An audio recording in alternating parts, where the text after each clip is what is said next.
Gnarly Vato here. How you guys doing? Well, today I'm going live, right? And I want to talk about sobriety and and how how long I've been sober and why I'm sober now. I don't know. I'm just gonna ramble on and talk a little, right?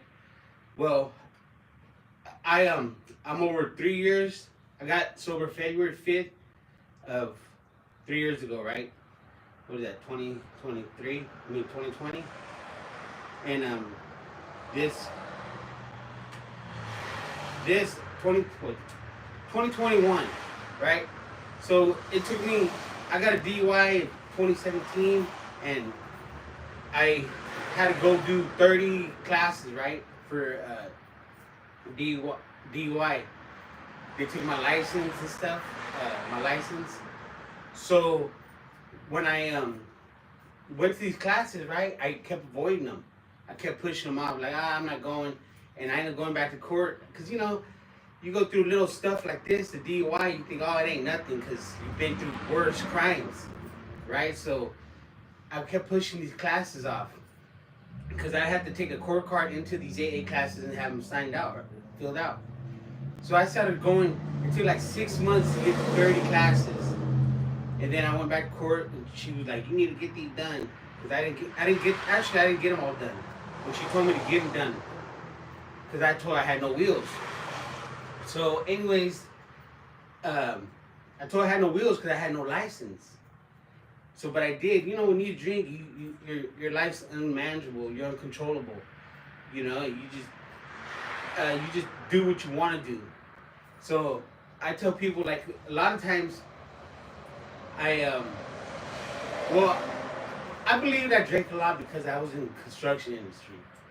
I started roofing because I had got out of YA, so that was the only time jobs that would hire was jailbirds were construction companies. So I started doing hard work, and after you start doing hard work, you're like, especially in the Central Valley, it gets hot. So that you feel you deserve a beer. Oh, it's a hard day. Let's go drink beer. So after a while, I started drinking, and it just chronically got insane. I moved from Porterville to Bakers, and Bakers to the coast, and right here a lot of pubs and IPAs, and started doing steel buildings and metal roofs and siding. So another thing, you think, well, I thought I deserved a beer. Oh, I deserve some beer. So I have them ready by lunchtime. So over the years, like before COVID, I was doing metal roofs, right? And it be hitting 114 sometimes. Hot, and it ain't nothing better than a cold beer. So I would be double fisting. I've been to bars everywhere, bars, stores. I have my money went to drinking. That's why I trip out, like, how do I own this house? But anyways, excuse me, I started going to these AA classes, right? And from 2017 to 2021, I was still struggling from these, because they made me go to the AA classes, and I had to go. So I went through that, right? Filled out these classes. So anyways, I would still get, like, raging out sometimes, You start getting crazy like I did. I call it local Janoco, right? And when you start getting local Janoco, you just don't care. Like, I tell people, the only people that, because I go to AA a lot, and I share my story, right? Because I want to inspire other people. I tell them, you can do it. If I can do it, you can do it. So I tell them, like, that the only people that can stop me were the cops. And then once you wake up in all these drunk tanks, or, like, one time my old lady, my wife, called the cops to me, and I'm like, what? Over the door, and they're like, oh, blah, blah, what's going on here? And I said, none of your business, get out of my house, right? And they're like, well, you know, you're drinking, so you think you know it all. And I start talking to this fool, and he's like, all right, relax, this is that. Then he's like, hey, my uh, other officer want to talk to you right there. So I go up, walk towards the road, and right when I step out on the road, they throw me in a cop car. You know what I'm saying? And so they threw me in the cop car, and I ended up going to jail. Did my what's called. That was one of my times in jail, right? In the little drunk tank. Actually, it was the nicest drunk tank I've been in. Besides the people in there, it was actually clean. It didn't have lactite and stalagmites, you know. But that was one incident getting crazy drinking. So it just kept perpetuating and going, you know, because I work hard. I believe I work hard, you know, doing a lot of steel roofs, and so I deserve a lot of drinking and spend. It's my money, you know. I give to pay my bills, but still have money to drink, you know. And that's why, like, I even worked with some guy, a millionaire dude, right? He's my uncle's best friend. I worked with him in the Bay Area, and we got to talking. He said, "There's only two people that come out of Portugal." He's like, "Which one are you, a drug addict or an alcoholic?" And I was like, you know, but it made you think. This fool remodel Safeways up in the Bay Area, and I was like, you know, and I could have worked as many hours as I wanted, but sometimes it's like But anyways, I worked a lot of hard jobs, you know, and so you think you deserve a lot of drinks, but deserve Corona or Heineken. You know, that's the thing with us is we think we deserve to neglect our kids by drinking. You know, you don't realize when you're drinking that you're casting off your kids to the side, like, you know, not really caring. You're like, let's thinking everything's all fine and dandy. So it's like alcohol's crazy. Alcohol drives us insane. Like the AA book says, unmanageable. You know? And as I realized going through all these AA classes, there's so many people out there with problems.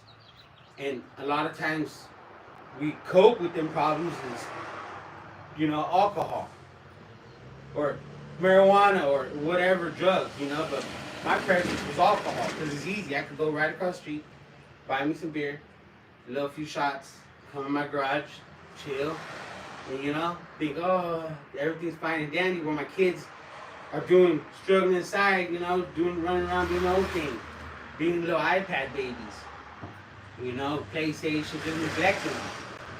So I realized I wasted a lot of time doing that to my little offspring, you know. And then you know, that's, I don't know. So I'm trying to break the family line. What my parents did to what I did to my kids, or at least my oldest one, you know. My youngest ones, now I'm learning to be a better dad. You know, I kind of learned from my oldest to be a better parent for my youngest. You know, even though it's hard to say, it's like that because we're learning together. You know, and then imagine I'm trying to learn to be a parent, and here I'm drinking, you know, just wasting money, wasting time. So that's why I think even some of us are uncontrollable. You know, we start. It's in us. They call it an allergy in AA. You know, and honestly, a lot of us who are Chicanos or Raza, they clown on the AA. Say, oh, AA for quitters. And then, when you don't realize it's actually there to save people's lives, you know. And that's why I realized too, like, I'm gonna be 45 in June, and I think about all the people that died, didn't even make it to the 40s.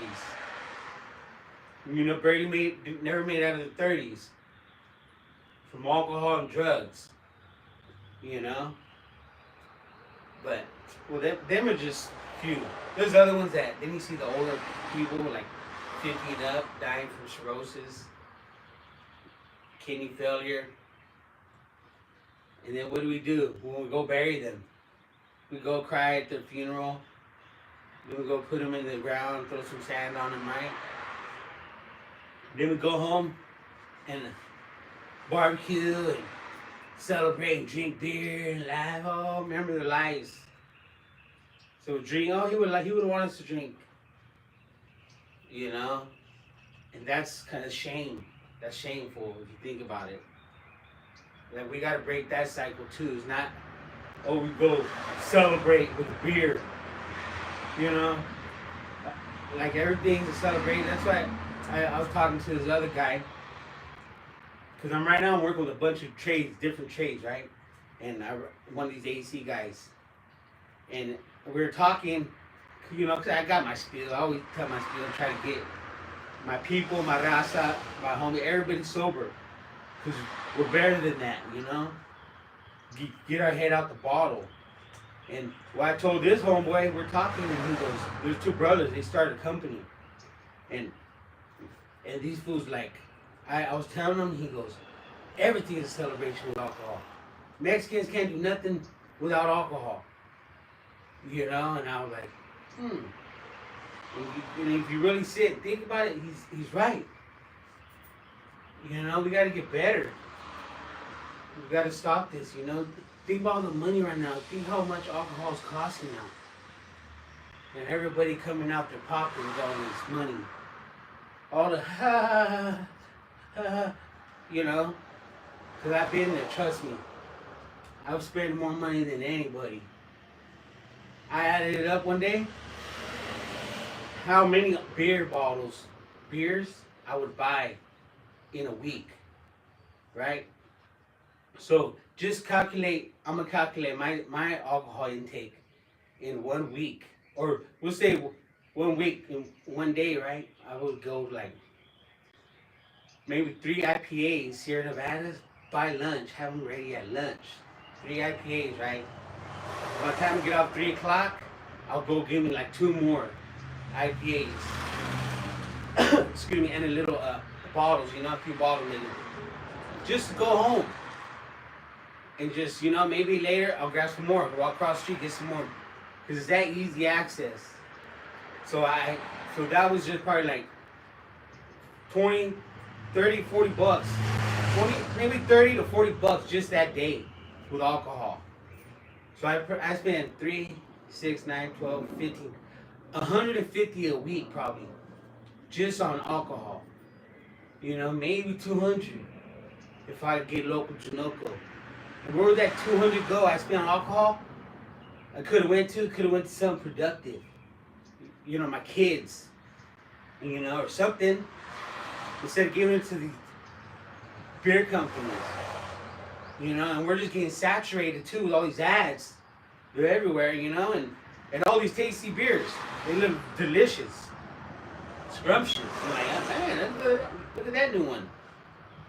You know, I seen all the beers. I'm telling you, bro, I've been to all. Used to go to Vegas. You know, I went to Vegas while back sober.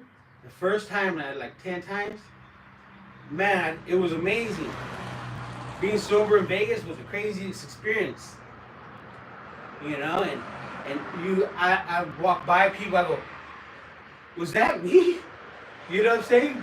Like beer. Anywhere I go sit down, drop a few dollars, get free beer and be out. You know, go sit somewhere, buy some. Anywhere, anytime Vegas, I had to have a beer.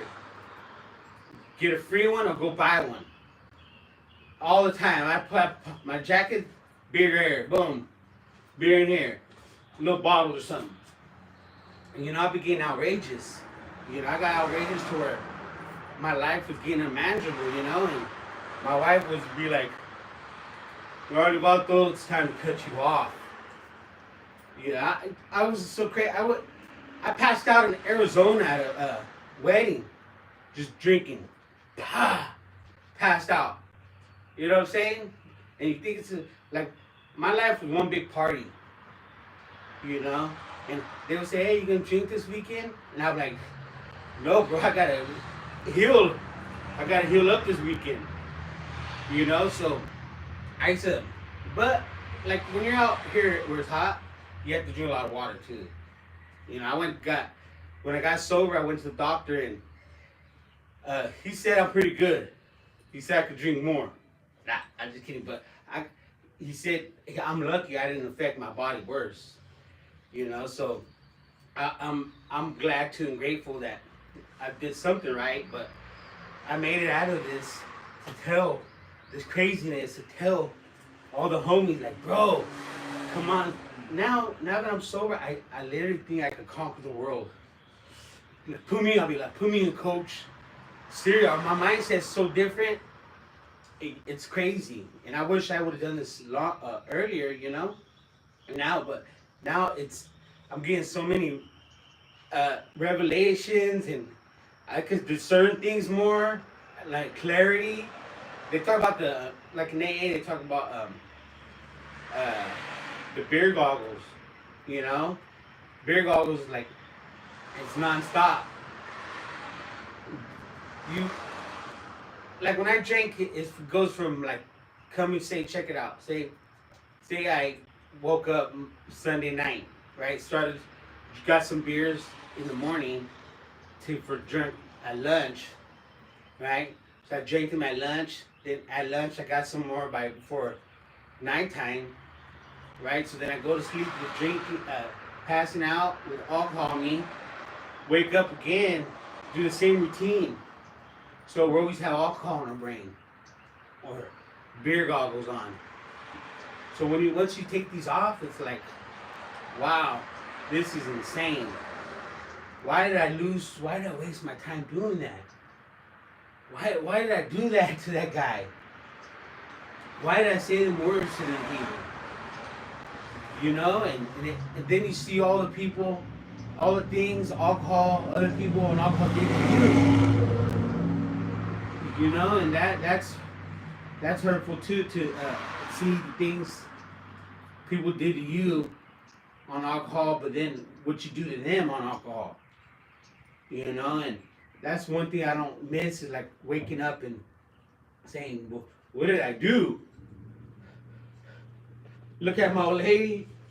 She could like give me the dirty look. I'm like, oh, I did something wrong. You know, but it's like that because your life is unmanageable. You know, and that's why I watched some video and I took some notes down, right? And they're talking about trauma and the way how the trauma in our lives, we do things to cope, use substances or other things to cope with the stuff we went on in our lives, you know? Instead of, like, now that I'm sober, I had to sit and think sober about my life, you know? And I go for all this and go get a beer. Because beer's a whole different feeling than marijuana and I never did the other drugs, but it's just crazy to go through this. That's why I say gnarly times in my life with alcohol. Because don't get me wrong, I did a lot of good things with alcohol. You know, I built a lot of good things. That's why I believe alcohol is good for some things, because in moderation. But I believe some certain people can't handle it, like me and my brother. You know, because he went to prison for alcohol, DUI, take my mom's car, running from the cops. Now he's sober, going on 2 years in June.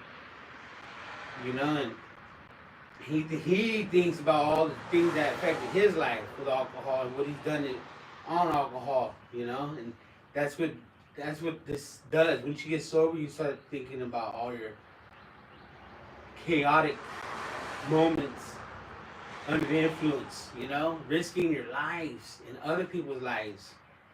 How many times you drove DUI, getting some cold beers after work, drinking, hiding it like this. Because that'd be me. You know, and it's hard to admit that drinking and driving, and it's just sad to see the old version of me, the one that passed, because this is a new version, you know, a better version, and I just want to continue it on and share sobriety, you know, because some of us think, I'm sure a lot of us lost people who passed away from alcohol. You know, and like I was saying, I was so insane. I went to this local county jail like 4 or 5 times, right? And like I want to sit and think about it, but I don't want to think about it because it makes me sad to know how many times I've been there. But I was so unmanageable with my life. I couldn't manage my life that I found this. I call it a miracle drug, modern day sobriety, AAA. All right, so it's called Vivitrol. What I use, there's one called Antabuse, which is a pill form, which I use, but you know, when you're an alcoholic, you drink a lot, you got problems, you trying to drink and party, you know, what you believe is partying or celebrate. Hey, what's it called? So I used to hide them pills, not take them. My wife's like, here, take it. I'm like, and anyways, so I'm like, I took a shot in my hip, you know, and it comes in the pill. They come in once a month on ice, and they'll bring it to your door. And if I'm correct, you could get it in through the California. You know, I got good insurance. My wife was in the state, but you know, Obamacare. But anyways, I just want to talk about sobriety and try to spread the word. My thing's gonna die. I should charge it, but spread the word about being sober, because it's the best thing that can happen in your life, and all the people around you. And you can just see the faces when they see you're sober and they're there drinking, and like, you're there, or we're sober, you're sober, you look at them, they're like ashamed of drinking. It's crazy. It's crazy. That's why, like my brother, he says the people around him are scared to talk to him because he's sober now. You know, he don't have that same spirit. He don't roll with them spirits no more. Like he seen a video of some broad went crazy in alcohol, and he showed his twin sister. She goes, "That's you. Those are your eyes." And I said, I told my brother, I go, that's probably why that spirit caught your attention, because it's the same one you were looking at other people with. I don't know. But, you know, it's crazy. It's a crazy world out there. And like the Bible says, stay sober, for the devil's roaming the earth like a roaring lion, seeking whom he may devour. You know? And how are we going to defend things now that the world's getting crazy with all this, we're all drunk. You know what I'm saying? We can't defend things, bro, if we're all drunk. So let's get sober, and let's do what we gotta do for our family. Because we only got one shot at this, you know? And let's make the best out of it. But I'm Gnarly Vato, and I'm out. Stay safe.